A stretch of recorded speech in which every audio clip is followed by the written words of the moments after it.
Hi friends, welcome to my live. ಇವತ್ತೊಂದು ನಾನು ಪರ್ಫೆಕ್ಟಾಗಿ ಸಾಂಬಾರು ಪೌಡ್ರನ್ನ ಮಾಡ್ಕೊಳ್ಳೋದು ಹೇಗೆ ಅಂತ ತೋರಿಸ್ತೀನಿ. ಅದು ಮಂಡ್ಯ ಸ್ಟೈಲಲ್ಲಿ. ನೋಡಿ, ನಾನೊಂದು ಅರ್ಧ ಲೋಟ ಅಕ್ಕಿನ ತೊಗೊಂಡಿದ್ದೀನಿ. ಅಕ್ಕಿನ ಜಾಸ್ತಿ ಹಾಕ್ಬಾರ್ದು, ಆ್ಯಕ್ಚುಲಿ ತುಂಬ ಗಟ್ಟಿಯಾಗಿಬಿಡುತ್ತೆ ಸಾಂಬಾರು. ಓಕೆನಾ? ಅದಕ್ಕೆ ನಾನು ಸ್ವಲ್ಪ ಒಂದು ಕಾಲು ಲೋಟದಷ್ಟು ಅಕ್ಕಿನ ತೊಗೊಂಡಿದ್ದೀನಿ. ಅದನ್ನು ಸ್ವಲ್ಪ ಚೆನ್ನಾಗಿ ಕೆಂಪಗಾಗೋವರೆಗೂ ಹುರ್ಕೋಬೇಕು. ಎಲ್ಲದೂ ಅಷ್ಟೇ ಕೆಂಪಗಾಗೋವರೆಗೂ ಹುರ್ಕೊಳ್ಳಿ. ಓಕೆ, ಕೆಂಪಗಾದಷ್ಟು ನಮಗೆ ಚೆನ್ನಾಗಿರುತ್ತೆ ಸಾಂಬಾರು ಪೌಡರು, ಜಾಸ್ತಿ ದಿನ ಬರುತ್ತೆ. ಅದು ಆಯಿತು, ತೆಗೆದಿಟ್ಟೆ. ಈಗ ನೆಕ್ಸ್ಟು ನಾನು ಬ್ಯಾಡಗಿ ಮೆಣಸಿನ್ಕಾಯಿನ ತೊಗೊತಾ ಇದ್ದೀನಿ. ಇದು ಒಂದು 100 ಗ್ರಾಮ್ನಷ್ಟು ತೊಗೊಳ್ತಾ ಇದ್ದೀನಿ. 1 kg ಧನಿಯಾ ಪೌಡರ್ಗೆ ನಾನು ಮಾಡ್ತಿರೋದು ಇವತ್ತು. 1 kg ಧನಿಯಾಗೆ ಇದೊಂದು 100 ಗ್ರಾಮು ಬ್ಯಾಡಗಿ ಮೆಣಸಿನ್ಕಾಯಿ, ಬಟ್ ಕಲ್ಲರ್ಗೆ ಇದು. ಓಕೆನಾ? ಇದು ಖಾರ ಇರಲ್ಲ, ಕಲ್ಲರ್ಗೆ. ಓಕೆ, ಅವರೇ ಕಟ್ಕೊಡ್ತಾರೆ ಮಂಡ್ಯದಲ್ಲಿ. ನನ್ನ ಭಾವ ತಂದು ಕೊಟ್ಟರು ನನಗೆ. ಆ್ಯಕ್ಚುಲಿ ನಾನು ಅಲ್ಲೇ ತರಿಸ್ಬಿಟ್ಟು ಮಾಡೋದು. ಇದನ್ನು ಚೆನ್ನಾಗಿ ಸ್ವಲ್ಪ ಎಣ್ಣೆನ ಹಾಕ್ಕೊಂಡು, ಸ್ವಲ್ಪ ಎಣ್ಣೆನ ಹಾಕ್ಕೊಂಡು ಹುರ್ಕೋಬೇಕು. ನೋಡಿ, ಸ್ವಲ್ಪ ಎಣ್ಣೆ ಹಾಕ್ಕೊಳ್ತಾ ಇದ್ದೀನಿ ಚೆನ್ನಾಗಿ. ಮತ್ತು ಕಪ್ಪಗಾಗೋವರೆಗೂ ಖಂಡಿತ ಹುರಿಬೇಡಿ. ಕಪ್ಪಗಾಗೋವರೆಗೂ ಹುರಿದ್ಬಿಟ್ರೆ ಸಾಂಬಾರು ಪೌಡರ್ ಟೇಸ್ಟು ಹೊರ್ಟೋಗುತ್ತೆ, ಕಹಿ ಥರ ಆಗುತ್ತೆ. ಬಟ್ ಅಡುಗೆಗೆ ಹಾಕಿದ್ರೆ ಚೆನ್ನಾಗಿರಲ್ಲ. ಓಕೆನಾ? ಆದಷ್ಟು ಜೋರೂರಿನಲ್ಲೇ ಮಾಡಿ, ಬಟ್ ಅಲ್ಲೇ ನಿಂತು ಪೇಷನ್ಸಿಂದ ಹುರ್ಕೊಳ್ಳಿ. ಓಕೆನಾ? ಚೆನ್ನಾಗಿ ಎಲ್ಲ ಕಡೆ ಈ ಥರ ಆಡಿಸ್ಕೊಳ್ಬೇಕಾಗತ್ತೆ. ಚೆನ್ನಾಗಿ ಹುರಿದು ನೋಡಿ, ನೋಡ್ತಿರ್ಬೋದು ನೀವು, ಕಲರು ಚೇಂಜ್ ಆಯ್ತು ಇದು. ಓಕೆನಾ? ಈ ಟೈಮಲ್ಲಿ ತೆಗೆದಿಟ್ಕೊಂಡೆ. ಮತ್ತು ಇವಾಗ ಗುಂಟೂರು ಇದು ಬಂದು 1 kg ಧನಿಯಾ ಬೀಜಕ್ಕೆ 1/4 kg ಮೆಣಸಿನ್ಕಾಯಿ ಇದು. ಓಕೆನಾ? ಇದನ್ನು ಅಷ್ಟೇ ಸ್ವಲ್ಪ ಎಣ್ಣೆ ಹಾಕ್ಕೊಂಡಿದ್ನಲ್ಲ, ಅದೇ ಇದರಲ್ಲಿ ಹುರಿದ್ಬಿಟ್ಟು ತೆಗೆದಿಟ್ಕೊತೀನಿ. ಅದನ್ನು ತೆಗೆದಿಟ್ಕೊಂಡಾಯಿತು. ಮಾತ್ರ ಕಪ್ಪಗಾಗೋ ಥರ ಹುರಿಬೇಡಿ. ಓಕೆ, ನೆಕ್ಸ್ಟು ಬೇರೆದನ್ನು ಹಾಕ್ಕೊಳ್ಳೋಣ. ಧನಿಯಾ ಬೀಜ ಎಲ್ಲ ರೆಡಿ ಮಾಡಿ ಇಟ್ಟಿರ್ತಾರೆ ಫ್ರೆಂಡ್ಸ್ ಅವರು. ಓಕೆನಾ? ಇದು 1 kg, ನಾನು ಹಾಫನ್ನು ಹಾಕ್ಕೊಂಡು ಹುರ್ಕೊಳ್ತೀನಿ. ಇದು ಅಷ್ಟೇ, ಅದ್ರ ಘಮ ನಮಗೆ ವಾಸನೆ ಬರುತ್ತೆ, ಅದ್ರದ್ದು ಘಮ ಬರುತ್ತೆ, ಅದುವರೆಗೂ ನಾವು ಹುರ್ಕೋಬೇಕಾಗತ್ತೆ. ಹಸಿ ಮಾತ್ರ ನೀವು ಇದು ಮಾಡ್ಕೋಬೇಡಿ. ಖಂಡಿತ ಎಲ್ಲೂ ಸ್ಕಿಪ್ ಮಾಡಿದ್ರೆ ಈ ವಿಡಿಯೋನ ನೋಡಿ. ಯಾರಿಗಾದರೂ ಧನಿಯಾ ಪೌಡರ್ ಮಾಡಲಿಕ್ಕೆ ಬರಲ್ಲ ಅನ್ನೋರು, ಅವ್ರಿಗೋಸ್ಕರ ನಾನು ಈ ವಿಡಿಯೋನ ಮಾಡ್ತಾಯಿದ್ದೀನಿ ಮಂಡ್ಯ ಸ್ಟೈಲಲ್ಲಿ. ಇದಕ್ಕೆ ಮತ್ತು ನಾವು ಮಟನು ಚಿಕನ್ನು ಏನಾದರೂ ಮಾಡೋದಿದ್ರು ಇದಕ್ಕೆ ನಾವು ಚಕ್ಕೆ ಲವಂಗ ಇದನ್ನು ಸೇರಿಸ್ಕೊಂಬಿಟ್ರೆ ಸಾಕಾಗುತ್ತೆ. ಬೇರೆ ಏನೂ ಹಾಕೋ ಅವಶ್ಯಕತೆ ಇಲ್ಲ. ಇದು ಬೇಳೆಗೆ ಮತ್ತು ಪಲ್ಯಗಳು ಮಾಡಿದ್ರೆ ಎಲ್ಲದಕ್ಕೂ ಯೂಸ್ ಮಾಡ್ಬೋದು ನಾವು. ಓಕೆನಾ? ತುಂಬಾ ಚೆನ್ನಾಗಿರುತ್ತೆ, ತುಂಬ ಟೇಸ್ಟಿಯಾಗಿರುತ್ತೆ. ಒಮ್ಮೆ ಖಂಡಿತ ಈ ರೀತಿ ಮಾಡಿ ನೋಡಿ. ಪೇಷನ್ಸಿಂದ ನೋಡ್ಕೊಳ್ಳಿ, ಬಟ್ ಎಲ್ಲೂ ಸ್ಕಿಪ್ ಮಾಡಿದ್ರೆ ಹೊಸ್ದಾಗಿ ನೋಡ್ತಿದ್ರೆ ಯಾರಾದರೂ ಪೇಷನ್ಸಿಂದ ನೋಡಿ. ಓಕೆನಾ? ಈ ಥರ ಚೆನ್ನಾಗಿ ಹುರ್ಕೊಳ್ಬೇಕಾಗತ್ತೆ. ಇದ್ರದ್ದು ವಾಸನೆ ಬರುತ್ತೆ, ನಮಗೆ ಘಮ ಬರುತ್ತೆ ಧನಿಯಾ ಬೀಜದ್ದು. ಆಗ ಆಗಿದೆ ಅಂತ ಅರ್ಥ. ಆಗ ತೆಗೆದಿಟ್ಕೊಳ್ಬೇಕಾಗತ್ತೆ. ಚೆನ್ನಾಗಿ ನಿಂತು ಜೋರೂರಿನಲ್ಲೇ ಮಾಡ್ಕೊಳ್ಳಿ ಫ್ರೆಂಡ್ಸ್. ಓಕೆ, ನೋಡಿ ಇವಾಗ ಆಗಿದೆ, ನೋಡ್ತಿರ್ಬೋದು ನೀವು. ಅದು ಹಾಕಿದಾಗ ಹೇಗಿತ್ತು, ಈ ಕಲರ್ ಚೇಂಜ್ ಆಗಿದೆ. ನೆಕ್ಸ್ಟು ಕಡಲೆಕಾಳು. ಇದು ಬಂದು 1/4 kg ಕಡಲೆಕಾಳು, ಇಲ್ಲ ಅರ್ಧ kg ಕಡಲೆಕಾಳು ಇದೆ ಆ್ಯಕ್ಚುಲಿ.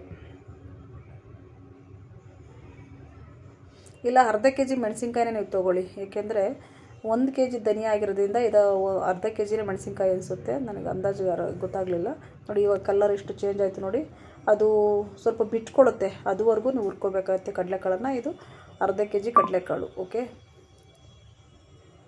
ಅದೇ ಅಳತೆನಲ್ಲಿ ನೋಡಿಕೊಂಡು ನೀವು ಅಂಗಡಿನಲ್ಲಿ ಹೋಗಿ ಕಟ್ಸ್ಕೊಂಬಂದು ನೀವು ಮಾಡ್ಕೊಬೋದು. ಸಾಸಿವೆ ಬಂದು ಇದು ಕಹಿ ಇರುತ್ತಲ್ವ, ಇದೊಂದು 50 ಗ್ರಾಮ್ ಅಷ್ಟು.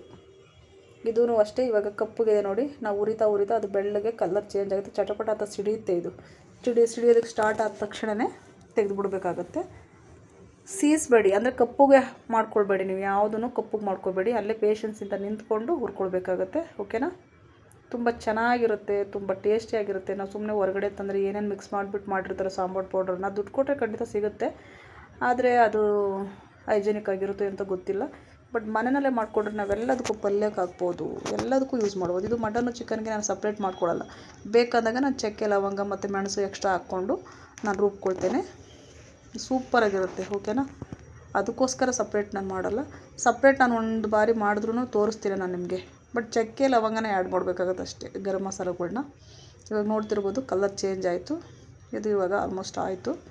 ಒಂದೊಂದನ್ನೇ ಸುರ್ಕೊಂಡು ಹುರಿದ್ಬಿಟ್ಟು ನಾನೊಂದು ಪಾತ್ರೆಯಲ್ಲಿ ಹಾಕ್ಕೊಳ್ತಾ ಇದ್ದೀನಿ. ನೋಡಿ, ಇವಾಗ ಆಲ್ಮೋಸ್ಟ್ ಆಯಿತು. ಇದು ಬೆಳ್ಳಗಾಯ್ತಲ್ವ, ನೋಡ್ತಿರ್ಬೋದು ನೀವು. ಹಾಕಿದಾಗ ಕಪ್ಪಗಿತ್ತು, ಇವಾಗ ಬೆಳ್ಳಗಾಯಿತು. ಓಕೆನಾ? ಈ ಅಂಥದ್ವರೆಗೂ ನಾವು ಹುರ್ಕೋಬೇಕಾಗತ್ತೆ. ನೆಕ್ಸ್ಟು ನಾನು ಜೀರಿಗೆ ಹಾಕ್ಕೊಂಡೆ. ಇದು ಅಷ್ಟೇ ಒಂದು 100-150 ಗ್ರಾಮ್. ಇದು ಸ್ವಲ್ಪ ಜಾಸ್ತಿ ಹಾಕ್ಕೊಳ್ಳಿ, ಚೆನ್ನಾಗಿರುತ್ತೆ. ಇದು ಒಂದು 150 ಗ್ರಾಮು, ಅಂದರೆ 100 ಗ್ರಾಮ್ ಕೊಟ್ಟಿದ್ರು ಅವರು. ನಾನು ಇನ್ನೊಂದು ಸ್ವಲ್ಪ ಎಕ್ಸ್ಟ್ರಾ ಇನ್ನೊಂದು 5 ಗ್ರಾಮ್ನಷ್ಟು ಜಾಸ್ತಿನ ಸೇರಿಸ್ಕೊಂಡೆ. ಜೀರಿಗೆ ಮತ್ತು ಮೆಣಸು ಸ್ವಲ್ಪ ಜಾಸ್ತಿನ ಹಾಕ್ಕೊಳ್ಬೇಕಾಗತ್ತೆ ನಾವು. ಇದೂ ಅಷ್ಟೇ, ಇದ್ರದ್ದು ಘಮ ಬರುತ್ತೆ, ಅದುವರೆಗೂ ಹುರ್ಕೊಳ್ಬೇಕಾಗತ್ತೆ. ಎಲ್ಲದನ್ನು ಒಂದೊಂದನ್ನೇ ಪೇಷನ್ಸಿಂದ ಹುರ್ಕೊಂಡು ಮತ್ತು ಬಿಸಿಲಲ್ಲಿ ಸ್ವಲ್ಪ ಒಣಗಿಸ್ಬಿಟ್ಟು, ಎಲ್ಲದನ್ನು ಬಿಸಿಲಲ್ಲಿ ಒಣಗಾಕ್ಬಿಟ್ಟು ಮೆಣಸಿನ್ಕಾಯಿನ ಸ್ವಲ್ಪ ಕೆಜ್ಕೋಬೇಕಾಗತ್ತೆ. ಲಾಸ್ಟಲ್ಲಿ ಚೆನ್ನಾಗಿ ಕರಿ ಕರಿ ಅನ್ನೋವರೆಗೂ ಅದ್ರ ಸೌಂಡ್ ಬರುತ್ತೆ, ಕ್ರಿಸ್ಪಿನೆಸ್ ಆಗೋವರೆಗೂ ನಾವು ಅದನ್ನು ಬಿಸಿಲಲ್ಲಿ ಒಣಗಿಸ್ಬಿಟ್ಟು, ಹುರಿದು ಹಾಕಿರ್ತೀವಲ್ಲ ಹೆಂಗಿದ್ರು ಅದು ಕ್ರಿಸ್ಪಿನೆಸ್ ಆದ ನಂತರ ನಾವು ಅದನ್ನು ಪುಡಿ ಥರ ಮಾಡಿಕೊಂಡು ಧನಿಯಾ ಬೀಜದೊಳಗೆ ಮಿಕ್ಸ್ ಮಾಡ್ಕೊಳ್ಬೇಕಾಗುತ್ತೆ. ಇದು ಆಯಿತು, ಜೀರಿಗೆ ತೆಗೆದಿಟ್ಟೆ. ಈಗ ಹೆಸರು ಕಾಳು, ಇದು ಒಂದು 50 ಗ್ರಾಮ್ನಷ್ಟು. ಯಾಕೆಂದರೆ ಇದನ್ನೆಲ್ಲ ಜಾಸ್ತಿ ಹಾಕಿದ್ರೆ ಏನಾಗುತ್ತೆ ಅಂದರೆ ಜಾಸ್ತಿ ಥಿಕ್ನೆಸ್ ಆಗುತ್ತೆ, ಗಟ್ಟಿ ಆಗಿಬಿಡುತ್ತೆ. ಹಾಕಿದ ತಕ್ಷಣ ಸಾಂಬಾರಿಗೆ ಗಟ್ಟಿಯಾಗಿಬಿಟ್ಟು ತಳ ಹಿಡಿಯೋ ಥರ ಇರುತ್ತೆ. ಈ ಥರ ಮೈಲ್ಡಾಗಿ ಸ್ವಲ್ಪನೇ ನಾವು ಹಾಕ್ಕೊಂಡ್ರೆ ಇದು ಕರೆಕ್ಟ್ ಅದ ಇದಕ್ಕೆ. ಓಕೆನಾ? 50 ಗ್ರಾಮ್ನಷ್ಟು ಹೆಸರು ಕಾಳು. ಇದು ನೋಡಿ ಇವಾಗ ಕಲರ್ ಚೇಂಜ್ ಆಯಿತು, ನೋಡ್ತಾ ಇರ್ಬೋದು ನೀವು. ಈ ಥರ ಕೆಂಪಗೆ ನಾವು ಹುರ್ಕೋಬೇಕಾಗತ್ತೆ. ಬಟ್ ಕಪ್ಪಗೆ ಮಾಡೋಕ್ಕೆ ಹೋಗಬೇಡಿ, ಒಂದೇ ಅದಕ್ಕೆ ಹುರ್ಕೊಳ್ಳಿ ನೀವು. ಓಕೆನಾ?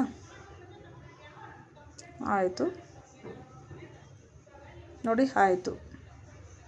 ಈಗ ಇದನ್ನು ತೆಗೆದಿಟ್ಕೊಳ್ಳೋಣ. ಕೆಂಪಗಾಯಿತು ನೋಡಿ, ಹಸೂರು ಕಲರ್ ಇದ್ದಿದ್ದು ಕೆಂಪಗಾಯಿತು. ಇದುವರೆಗೂ ನಾವು ಹುರ್ಕೋಬೇಕಾಗತ್ತೆ. ಓಕೆನಾ? ಬರೆದಿದ್ದವರು ಮಾಡ್ಕೋಬೋದು ಫ್ರೆಂಡ್ಸ್. ಎಷ್ಟೋ ಜನಕ್ಕೆ ನಮಗೆ ಸಾಂಬಾರು ಪೌಡ್ರ್ ಮಾಡೋದಕ್ಕೆ ಬರಲ್ಲ ಅಂತಾರೆ. ಖಂಡಿತ ಈ ರೀತಿ ಮಾಡಿಕೊಡಿ. ನಾನು ಇವಾಗ 1 kg ಇದನ್ನು ತರಿಸಿದ್ನ ಎಲ್ಲದನ್ನು ಮಿಕ್ಸ್ ಮಾಡಿ 4.25 kg ಆಯಿತು. ಇವಾಗ ಇದು ತೊಗರಿಬೇಳೆ, ಇದು ಅಷ್ಟೇ ಒಂದು 50 ಗ್ರಾಮ್ನಷ್ಟು. ಚೆನ್ನಾಗಿ ಇದನ್ನು ಅಷ್ಟೇ ಕಲರ್ ಚೇಂಜ್ ಆಗೋವರೆಗೂ ಹುರ್ಕೊಳ್ಳೋಣ. ಚೆನ್ನಾಗಿ ಹುರ್ಕೊಳ್ಳೋಣ ಕೆಂಪಗಾಗೋವರೆಗೂ. ಇದನ್ನು ಮಾತ್ರ ಕಪ್ಪಗೆ ಮಾತ್ರ ಮಾಡ್ಕೊಬೇಡಿ, ಪದೇ ನಾನು ಹೇಳ್ತಾಯಿದ್ದೀನಿ, ಕಪ್ಪಗೆ ಮಾತ್ರ ಮಾಡೋಕ್ಕೆ ಹೋಗಬೇಡಿ. ಅದು ಕಹಿ ಥರ ಆಗಿಬಿಡುತ್ತೆ ಸಾಂಬಾರು ಪೌಡರು, ಮತ್ತು ಸಾಂಬಾರು ಟೇಸ್ಟೂ ಹಾಳಾಗೋಗ್ಬಿಡುತ್ತೆ. ಓಕೆನಾ? ಬರೆದಿದ್ದವರು ನೀವು ಮಾಡ್ಕೋಬೋದು ಫ್ರೆಂಡ್ಸ್. ಓಕೆ, ಇದೇ ಮೆಜರ್ಮೆಂಟಲ್ಲಿ ನೀವು ಮಾಡ್ಕೊಳ್ಳಿ. ಅಂಗಡಿನಲ್ಲಿ ಹೋಗಿ ಇದೇ ರೀತಿ ನೀವು ಕಟ್ಟಿಸ್ಕೊಂಬರ್ಬೋದು. ಓಕೆನಾ? ಈ ಥರ ಚೆನ್ನಾಗಿ ಹುರ್ಕೋಬೇಕು ಕೆಂಪಗಾಗೋವರೆಗೂ. ಅದು ಸಿಂಕಾದಂಗೆ ಆಗುತ್ತೆ, ಅವಾಗ ಗೊತ್ತಾಗುತ್ತೆ ನಮ್ಗೆ ಅದು ಆಗಿದೆ ಅಂತ. ಅದ್ರ ಘಮನೂ ಬರುತ್ತೆ. ಓಕೆ, ಈ ಥರ ಚೆನ್ನಾಗಿ ಜೋರು ಊರಿನಲ್ಲೇ ಹುರಿತಾಯಿದ್ದೀನಿ ನಾನು. ಸಿಮ್ಮಲ್ಲಿ ಇಟ್ಕೊಳ್ಳೋದು ಬೇಡ, ಜೋರು ಊರಿನಲ್ಲೇ ಆದರೆ ಜಾಸ್ತಿ ಸಾಮಾನು ಇರುತ್ತಲ್ಲ, ನಾವು ಬೇಗ ಹುರ್ಕೊಳ್ಬೋದು. ಇದೂ ಆಯಿತು, ಇದನ್ನು ತೆಗೆದಿಟ್ಕೊಳ್ತೀನಿ ನಾನು. ನಂತರ ಉದ್ದಿನ ಬೇಳೆ, ಇದು ಉದ್ದಿನ ಕಾಳು, ಇದು ಅಷ್ಟೇ 50 ಗ್ರಾಮ್ನಷ್ಟು. ಇದು ಅಷ್ಟೇ ಕೆಂಪಗಾಗೋವರೆಗೂ ಹುರ್ಕೋಬೇಕು. ಚೆನ್ನಾಗಿ ಮಿಕ್ಸ್ ಮಾಡ್ತಾನೆ ಇರಬೇಕು. ಮಿಕ್ಸ್ ಮಾಡೋದನ್ನು ಬಿಡೋಕ್ಕೆ ಹೋಗಬೇಡಿ, ಸೀದೋಗ್ಬಿಡುತ್ತೆ. ಓಕೆನಾ? ಅಂದರೆ ಕಪ್ಪಗಾಗ್ಬಿಡುತ್ತೆ. ಒಂದು ಕಡೆ ಕಪ್ಪಗಾಗುತ್ತೆ, ಒಂದು ಕಡೆ ಬೆಳ್ಳಗಾಗುತ್ತೆ, ಆ ಥರ ಆಗ್ಬಿಡುತ್ತೆ. ಈ ಥರ ಬಿಡ್ದಿರೇ ಅಲ್ಲೇ ನಿಂತು ನಾವು ಹುರ್ಕೊಳ್ಬೇಕಾಗತ್ತೆ. ಅದು ಕೆಂಪಗಾಗುತ್ತೆ, ಗೊತ್ತಾಗುತ್ತೆ ನಿಮ್ಗೆ. ಆದರೂ ವಾಸನೆನೂ ಬರುತ್ತೆ, ವಾಸನೆ ಬಂದಾಗ ಘಮ ಗೊತ್ತಾಗ್ಬಿಡುತ್ತೆ ನಮಗೆ. ಈಗ ಇದು ನೋಡಿ ಆಲ್ಮೋಸ್ಟ್ ಆಯ್ತು. ಇದ್ರು ಇವಾಗ ನೋಡ್ತಿರ್ಬೋದು ನೀವು ಎಷ್ಟು ಕೆಂಪಗಾಯಿತು ಅಂತ. ಬಿಸ್ಕೆಟ್ ಕಲರ್ ಥರ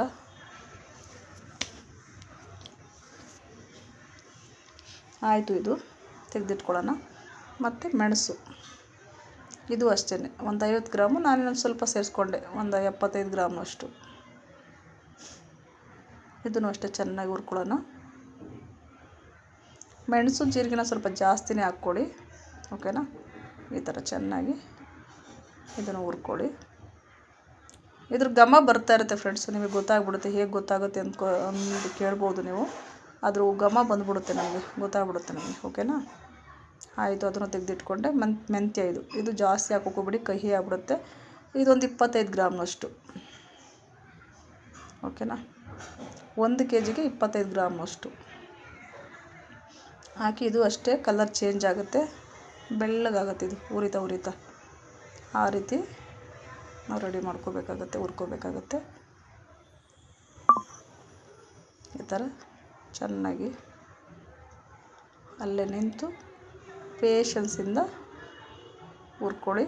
ತುಂಬ ಚೆನ್ನಾಗಿ ಸಾಂಬಾರು ಪೌಡ್ರ್ ಬರುತ್ತೆ. 5 kg ಆಯಿತು, 4.25 kg ಆಯಿತು. 1 kg ಧನಿಯಾ ಬೀಜಕ್ಕೆ ಮತ್ತು ಅರಿಶಿನ ಕೊಂಬು, ಇದು ಅಷ್ಟೇ ಒಂದು 25 ಗ್ರಾಮ್ನಷ್ಟು. ಇದನ್ನು ಚೆನ್ನಾಗಿ ಸ್ವಲ್ಪ ಬೆಚ್ಚು ಮಾಡ್ಕೊಳ್ಳೋಣ ಅಷ್ಟೇ. ಇದೇನಾಗೋದು ಬೇಕಾಗಿಲ್ಲ. ಸುಮ್ಮನೆ ಬೆಚ್ಚಗೆ ಮಾಡ್ಕೊಳ್ಬೇಕಷ್ಟೆ. ಸ್ವಲ್ಪ ಮೆತ್ತಗಿದ್ದರೆ ಕೆಜ್ಜಿಬಿಟ್ಟು ಇದನ್ನು ಹಾಕಬೇಕಾಗತ್ತೆ. ಇದನ್ನು ಸ್ವಲ್ಪ ಪುಡಿ ಮಾಡಿಕೊಂಡು ಕುಟ್ಟಣಿಕೆ ಇದ್ದರೆ ಧನಿಯಾ ಬೀಜದೊಳಗಡೆ ಹಾಕಬೇಕಾಗತ್ತೆ. ನಾನು ಹುರಿದ್ಬಿಟ್ಟು ಕುಟ್ಟಿರೋದು ತೋರಿಸಿಲ್ಲ, ಬಟ್ ಕೆಜ್ಜಿಬಿಟ್ಟು ಹಾಕ್ಕೋಬೇಕು. ಇದು ಉಂಡೆ ಹಾಕಿದ್ರೆ ಅವ್ರು ಹಾಕಲ್ಲ. ಓಕೆನಾ? ಆಯಿತು, ಅದನ್ನು ತೆಗೆದಿಟ್ಕೊಂಡೆ. ಮತ್ತು ಇದು ಖಾರದ ಮೆಣಸಿನ್ಕಾಯಿ, ಇದೊಂದು 100 ಗ್ರಾಮ ತೊಗೊಂಡಿದ್ದೀನಿ ನಾನು. ಇದನ್ನು ಅಷ್ಟೇ ಚೆನ್ನಾಗಿ ಹುರ್ಕೊಳ್ಳೋಣ. ಎಲ್ಲದೂ ಅಷ್ಟೇ, ಕಪ್ಪಗೆ ಮಾತ್ರ ಆಗಬಾರ್ದು, ಎಲ್ಲ ಸ್ವಲ್ಪ ಘಮ ಬರೋವರೆಗೂ ಹುರ್ಕೋಬೇಕಾಗತ್ತೆ. ಡ್ರೈ ಆಗೇ ಹುರಿತಿದ್ದೀನಿ ನಾನು. ಬೇಕಾದ್ರೆ ಒಂಚೂರು ನೀವು ಎಣ್ಣೆನ ಹಾಕ್ಕೋಬೋದು, ಸನ್ಫ್ಯೂರ್ ಆಯಿಲ್ನ.